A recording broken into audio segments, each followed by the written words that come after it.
Hey guys, thank you for stopping by. Don't forget to subscribe, like, and share. And I hope you enjoyed this interview. All right, welcome back to the program. My guest is joining me now, Dr. Henry Agbonika. He is the lead consultant at Policy Delivery International. Welcome, Dr. Agbonika, and so good to have you. Thank you for having me again, and it's a pleasure to be here. Likewise. Now let's get started. This hardship protests, economic hardship protests, end bad governance, hashtag end bad governance protest. Is it poorly timed? Because the government has said, you guys need to give us a slack, give us some patience. President Tinubu has just been there for like a year and a few months, about 13 or going to 14 months. Yeah. It's poorly timed. He knows about the problem. The situation was so bad before he came in. He's trying to fix it. So walk me through your reaction. Well, poorly timed. I disagree. It's not poorly timed. Hunger does not understand timing. For hunger, there are no time frames. It does not understand time frames. It does not understand timing. And so you cannot beat a child and ask the child not to cry, or you attempt to modulate the manner in which the child cries. It's not possible. You cannot question a people's living experience. Nigerians are going through unprecedented hunger. And you say, no, this is poorly timed. Again, I understand why they say it's poorly timed. When you consider what has happened in Kenya recently, you consider what has happened in Bangladesh recently, and you consider our not too distant past, what happened with the NSAS protest and all of that, you would say, indeed, this may be poorly timed. But again, I would disagree with them that there are better approaches, there are better narratives to use in engaging than saying, oh, the timing is wrong. There can never be a better time. Nigerians are hungry. Nigerians are poor. Nigerians have been stripped of their dignity. I don't know, beyond the data you see on the screens and on the papers, I don't know how well we have engaged with daily Nigerians. Listening to you earlier when you were rendering the news, you talked about, you spoke of your experience in the market. We all have these experiences every day of our lives, and we see Nigerians, our fellow Nigerians, stripped to the barest minimum of every little thread of dignity they used to have. And you begin to wonder, so how did we get here? And so saying that, oh, this is poorly timed is most insensitive and is most uncharitable, I would say. There are better narratives we can use in engaging, but not to say it is poorly timed. No. Now, what kind of narrative would you have preferred from the government narratives to engage people? Okay, so for me, first of all, it's about engagement. It's about dialogue. There's no better way out of this crisis than dialogue. So who would the government dialogue with? Because the government is actually, President Tinubu in the last few days, I've been dialoguing with a lot of people. First, of course, he met with Labour. They agreed on 70K minimum wage. He met with traditional rulers. The traditional rulers were happy that they had audience with the president. I guess that there are other engagements that are also happening. So what kind of engagements would you, or narrative, would you prefer to hear from Mr. President? Or he's not engaging the right people, is that what you're saying? Fantastic. I see him, we all see him, he's been talking, he's been engaging, you know, his schedule has been packed, you know, recently. But I would ask, a couple of days ago he met with the APC governors. What happened to the PDP governors? Did you hear that he engaged with the PDP governors? I didn't see it in the headlines. I'm yet to see anywhere that it's written that he engaged with the PDP governors, anywhere. And so I'm surprised, and I'm asking question, why is Mr. President engaging with only the APC governors? Is it we versus them, or them versus us? No, we're all Nigerians. It's one Nigeria. We must envision the narrative we should put out at this point is one Nigeria. This is not our politics. I hear them say clearly, oh, there are political elements pushing this. No. Hunger is not aligned towards political divides. And so I'm yet to see Mr. President meeting with the opposition leaders, with the opposition governors. That is the first point of call. I agree it is important you meet with the traditional rulers. Fantastic. But again, you must know where this anger is coming from. You must understand the demography, the people most felt, and the people, the segment of your audience or of the stakeholders who have an influence over those people. Can you begin to engage with those people? And so meeting with the religious leaders, fantastic. Meeting with the traditional rulers, fantastic. But again, for narrative, for optics, you must meet with opposition leaders first of Do all. you, as do you well. think that the coloration that this administration is giving to this planned protest is right? The coloration in terms of, oh, it's political. Because at the beginning, during my intro, I did talk about it's time for governance now. Elections are over.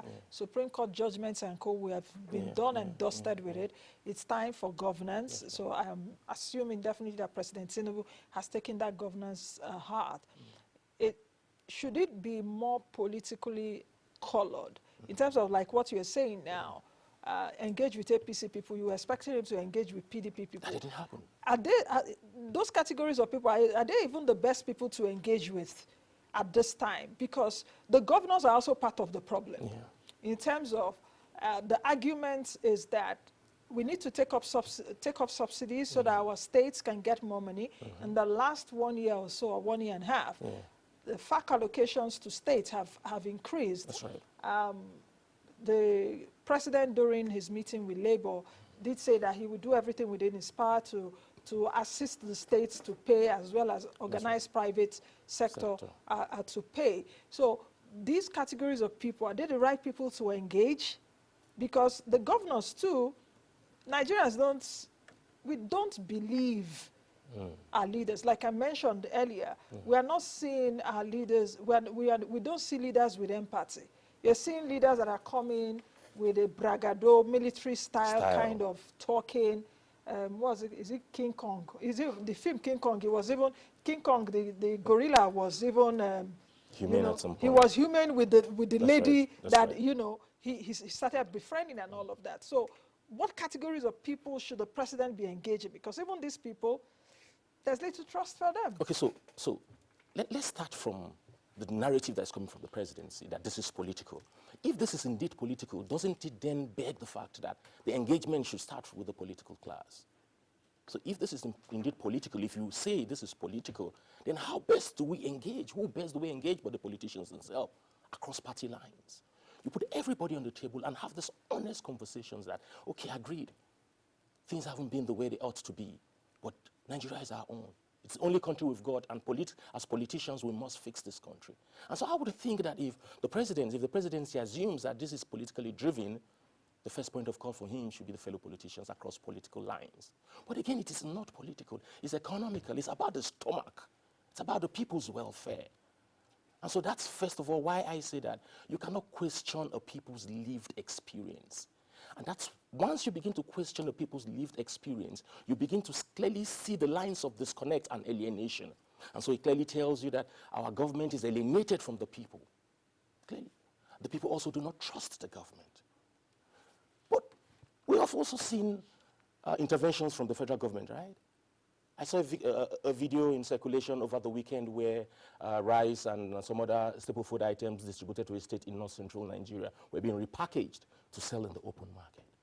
Again, we have done this consistently. The federal government over the last couple of months have consistently doled out truckloads of food items that do not get to the people.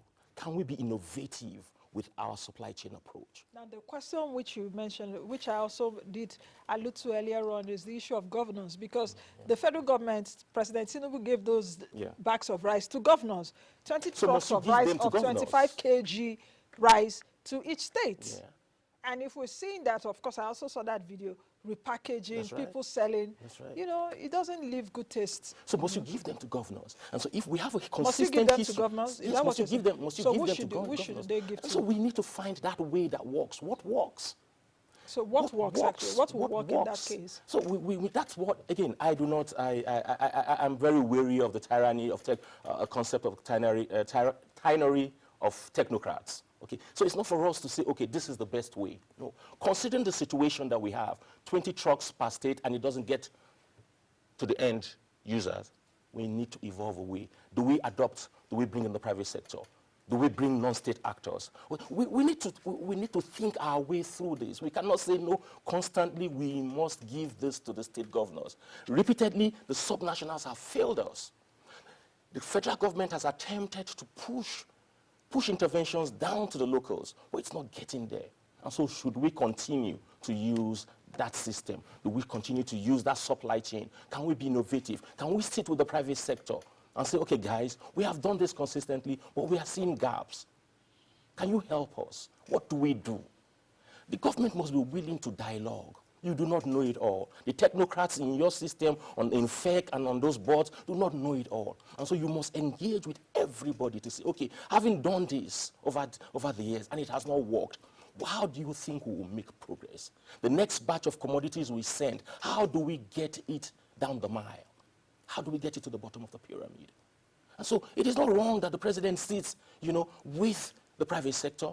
It is not wrong that he sits with the development partners. That, okay, do we evolve another supply chain approach to ensure these things get to the bottom line? That's what matters right now. We must think our ways out of these problems. We must not continue with traditional, conventional approaches. It won't work. It hasn't worked. Now, if we take a look at the various interventions that the presidency has come up with, of course, we talked about the 20 trucks of rice to each state 25 kg. The Minister of Information made us understand that it's 1,200 bags per truck. If you take a look at that, you're also looking at perhaps the emergency food, the committee that was set up last July. You're also taking a look at even some snippets, coming out from the fiscal authorities in terms of, okay, earlier, some months ago, cash distributed to people for like 3 months and all of that. If we take a look at the nature of this federal government's intervention, it's part of what the presidency is saying. We know that this situation, we know that the decision from Mr. President is tough and painful. Right. We are putting steps, we are putting actions together to be able to alleviate those pains. Are those measures enough? 1. 2, are those measures strategic? 3, do you think that those measures would alleviate the problems that we are in now? I'm bombarding you with questions, but my 4th question will be, if we take a look at examples where subsidies were removed in countries, petroleum subsidies were removed in countries. We've also seen this kind of uprising, as it were. And, you'd also take a look at the economies of those countries. Did not really recover that much. Economies of those countries have been teetering, struggling. So. Okay, so I would say, first of all, that indeed, we have seen effort from the Tinubu-led government. They have been at it. But again, how well these efforts have cascaded across the lines is another question. And if these efforts have been result-oriented, we won't even be in the situation where we are today. We won't be having this conversation we're having right now. So clearly it tells you that these efforts have not gotten us the desired results. And so a lot more needs to be done. 120 bags of grains or rice per truck. 1,200. Sorry, 1,200 per truck. That's barely enough for a couple of local governments in a state. But again, that's the federal government's intervention. What are the subnationals doing? What are the state governments doing? Well, we've seen a couple of them who are proactive. I was in Jos some couple of weeks ago, and I was surprised to see the CNG buses all over the city in Jos. And I told my colleagues, this is fantastic. I love what I'm seeing here. But what's happening in the other state? The FCT where we are, have you seen the CNG buses? So we are yet to see that complementarity. If the state government, the subnationals will complement the effort of the federal government, at least we won't be here where we are today. But over the years, it doesn't start with the Tinubu administration. Over the years, there's been this disconnect between the subnational, and the national government. And we're able to bridge that divide. Interventions such as this from the federal government would not yield significant results. Again, I would further say that, unfortunately, I think a lot of the interventions by the federal government are knee-jerk. They're not sustainable. They cannot. I do not believe in moving the needle. I believe in pushing the needle. And so, but these interventions cannot even move the needle, talk more of pushing the needle. And so we need to have perhaps a radical rethink. So you think that those strategies from government is not enough? They are not strategic? That those measures are not strategic? If they are, like I said, we won't be having this conversation. There are gaps, significant gaps. And I alluded to the most obvious gap earlier, that indeed we can see the federal government making efforts, but no complementary effort from the subnationals. And so regardless of what the government does, The millions of Nigerians are in the subnationals. They're in the states and local governments. And so until the state governments can match the effort of the federal government to say, yes, indeed, first of all, Mr. President, first of all, Nigerians, we are committed to this cause. It is our country, and we are committed to alleviating poverty. We are committed to creating wealth and prosperity. And so you match whatever it is the federal government is doing. But these days, it is like all we are looking at is the federal government. Is either the federal government or nothing else. Now, let's also take a look at, let's go on this side. Yeah. And perhaps, should Nigerians have a bit more patience? Because this government is also asking for a bit more patience. Should Nigerians just give President Tinubu some more time? You know, give him more time to be able to see, because he's just like a year plus in that saddle. Should we give him more? Should we extend our patience a bit more? So see, like I said, first of all, indeed, the president requires more time. But how do you communicate that? It is often said that communication is at the heart of change. How do you communicate that?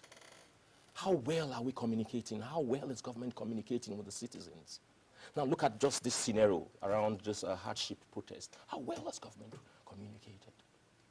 Government's communication has been more reactive, questioning the intentions of the people. No, if you want more time, you communicate effectively. You make the people see the bigger picture and why they have to give you more time. But a situation whereby, first of all, we are seeing the commando approach to say, oh, you cannot protest. No, we have missed several opportunities to galvanize the energies of Nigerians towards Mr. President's vision. We missed it, first of all, with the national anthem. It was a glaring opportunity to communicate to people, to put people to adopt a participatory process. We missed that. And here we are again, about to miss another glaring opportunity to effectively and strategically communicate with the people of Nigeria. You see, at the end of this, I favor the protest holding, right? But it should be some sort of complementary protests, or collaborative protests rather, between the protesters and the security agencies. We should evolve a model protest that people all over the world will say, we can't believe that is Nigeria. Did you just see what happened in Nigeria?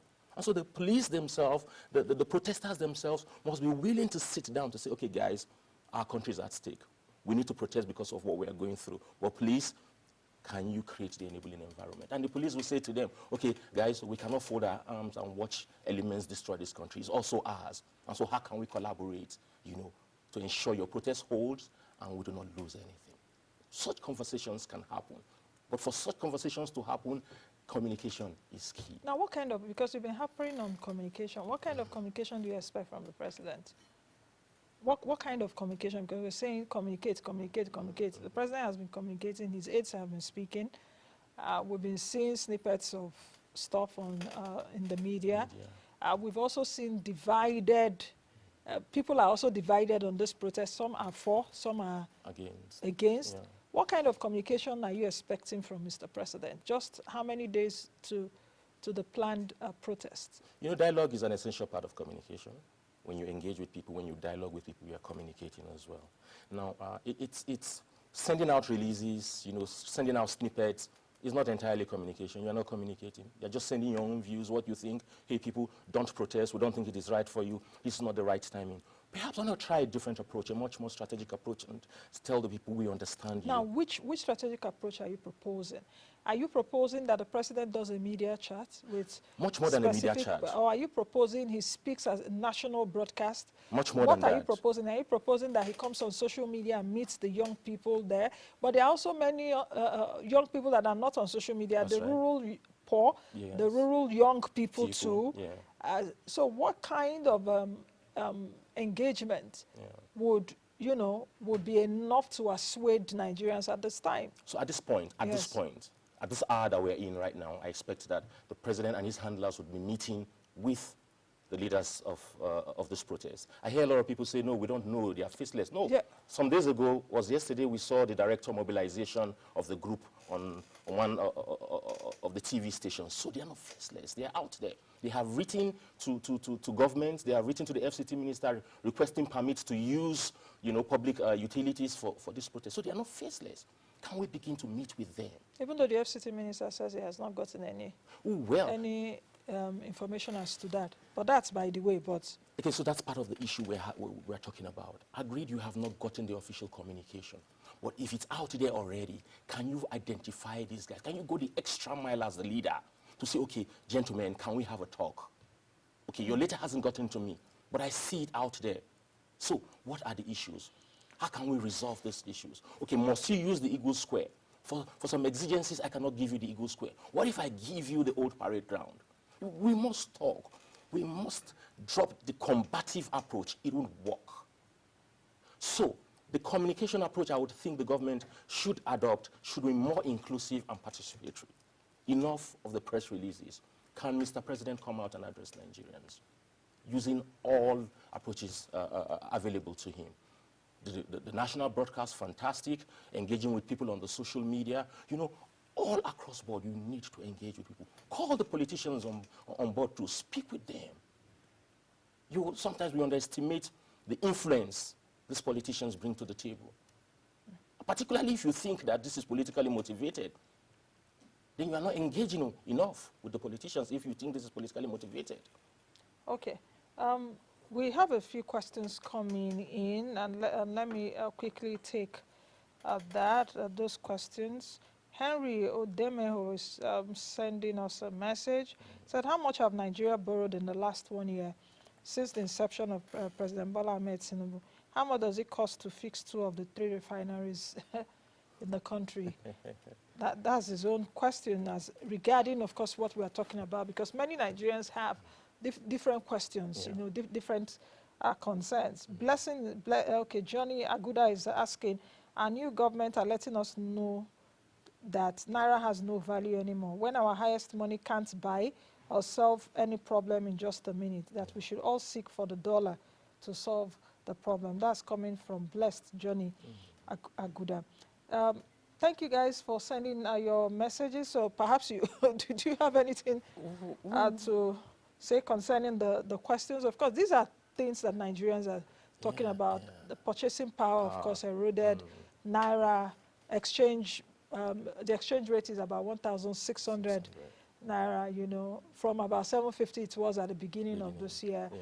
Our refineries are not working. We've seen what the back and forth between government and Dangote in the last few days.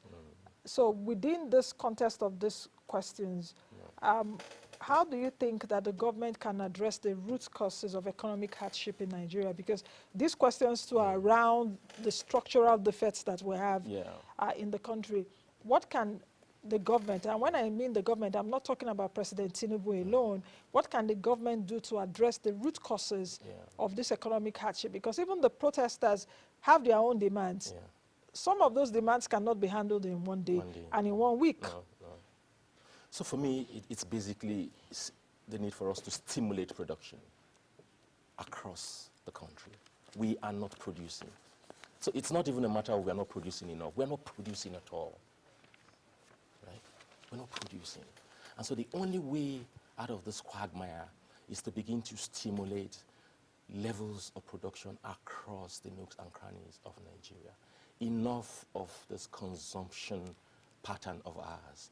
Enough of the levels, massive levels of importation. We literally depend on other countries for almost everything we consume in this country. Can we begin to produce? Can we begin to see opportunities presented to us by globalization? Can leadership really sit down and begin to say, okay, people, here are the opportunities. From Safe in Zamfara local government to Arochukwu from Safe in Zamfara state to Arochukwu in Abia, can we begin to lead our people to explore the advantages, the potentials, the enormous potentials embedded in this country, until we begin to produce from that basic level. We need to see some level of rural transformation, rural economic rejuvenation. We need to push it. So but that will not also take 1 day now, because that's also part of what the presidency say. Give us some time. But That we're not even seeing that. Okay, we we're should not even see seeing that. They said now from club, then they enter dance. Yes, now. Okay. So you say we should have hope, eh? Okay, so show us. It is when we see that efforts are happening towards some sort of rural economic rejuvenation across the 36 states and FCT, then we begin to say, no, it is worth the while. We will have faith in the president. But we're not seeing that. Okay, we just have 1 minute to the end, and we're having many questions coming. But let me also ask this question. What message do you think that this protest, planned protest, sends to the international community? Because earlier on I did read that the US, UK, Canada have issued warnings to the people.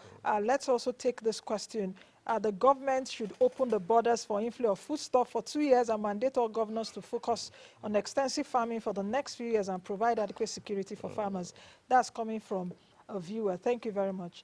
So many coming in, but yes, very quickly we have to go. Okay, so the international community, again, it is what it is. They would always give such travel advisory to their citizens and whatever. It is what it is. And again, with the trend, Kenya, Bangladesh, you don't expect anything else from them. So it's a giving.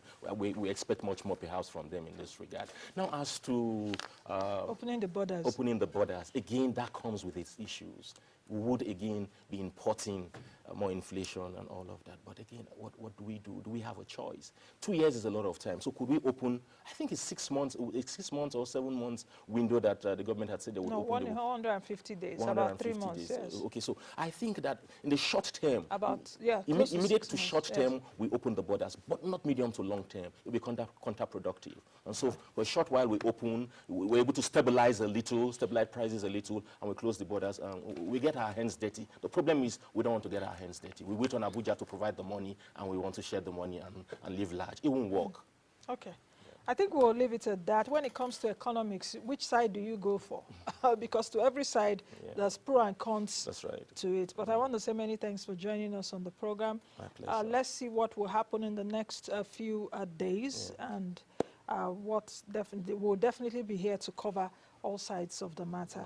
Dr. Henry Agbonika is the lead consultant, Policy Delivery International. We've been speaking about the hardship protest, the interventions of the federal government or the government. I'll see you all again tomorrow, God willing. Be the best you can be, like I always say. As much as you're pointing to President Tinubu, you to be a good Nigerian in your own corner.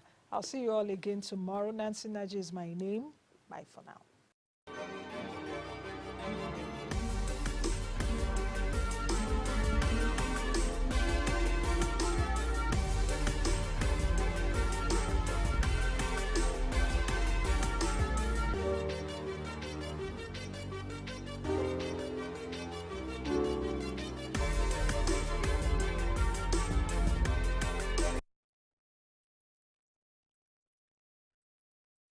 Thank you for watching. In case this is your first time watching us, thank you. Don't forget to subscribe to the YouTube channel, drop your comments as well as like, and most of all, share our content. Bye.